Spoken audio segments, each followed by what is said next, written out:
If your dream was big enough, would you work a little harder, push through, get it done, right? I used to work with this guy, very successful partner of mine. He was a billionaire, he's pretty successful. And he used to say, if the dream was big enough, the facts won't count. You will push through, figure it out, get it done. If the dream is big enough, you become unstoppable, right? So we're going to have some fun today talking about the dream, the reward for a little hard work. On this particular occasion, we flew to Hong Kong, then to Bangkok, and then we met with 97 countries of runners, and they took tuk-tuks, and they drove us down to Pattaya Beach in southern Thailand on the Thai Sea, where we all competed and we ran through the Shigi, which is their off-trail running through the deserts and jungles and mountains and raging rivers. And I'm wearing my t-shirt from the Hash House Harriers, and I finished first on every single international run I ran, right?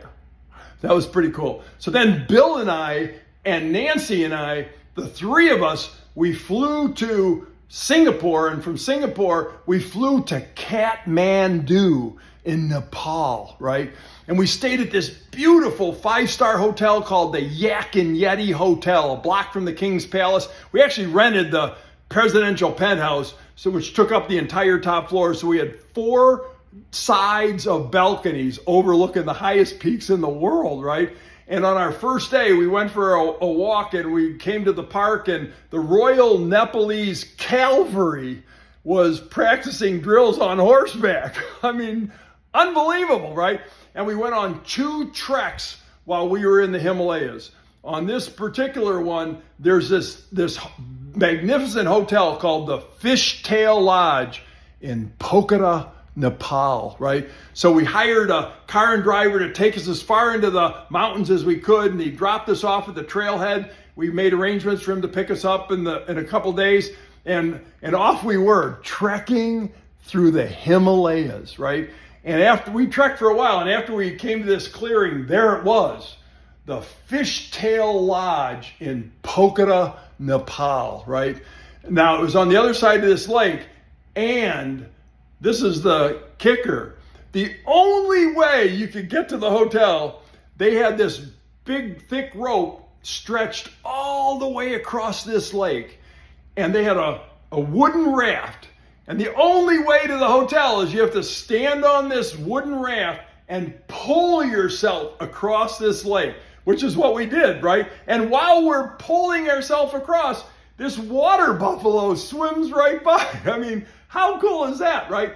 And the first thing that I saw once we got there was, first of all, how magnificent this was. But I noticed this artist, and she had this beautiful hat on. I took lots of pictures of the oil painting she was painting of the gardens and the flowers and the lake and the Himalayas in the background. It was magnificent. It was hard to even put into words, right? And the reason they called it the Fishtail Lodge was it overlooked the highest peaks in the Himalayas, the highest peaks in the world.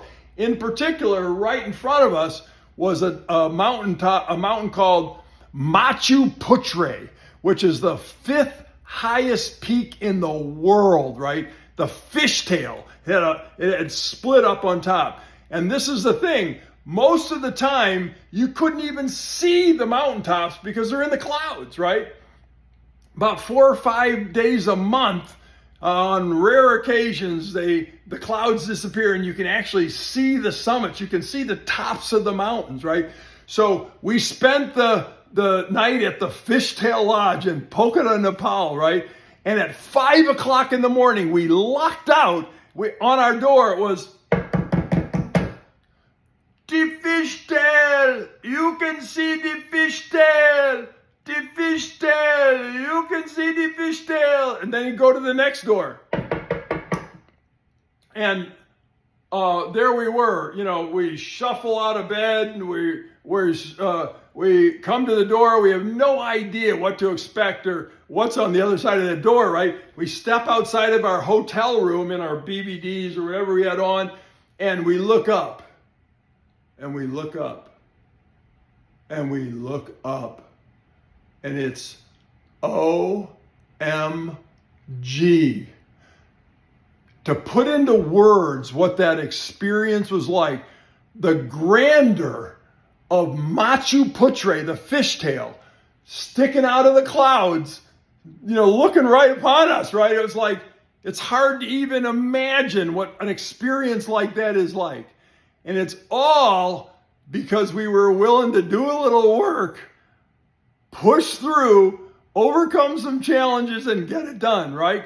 Work versus reward, right? So I hope that gets you thinking. I hope we had some fun. I hope the next time it gets tough, you'll start thinking about what's on the other side of all that work. And I will talk to you again real soon.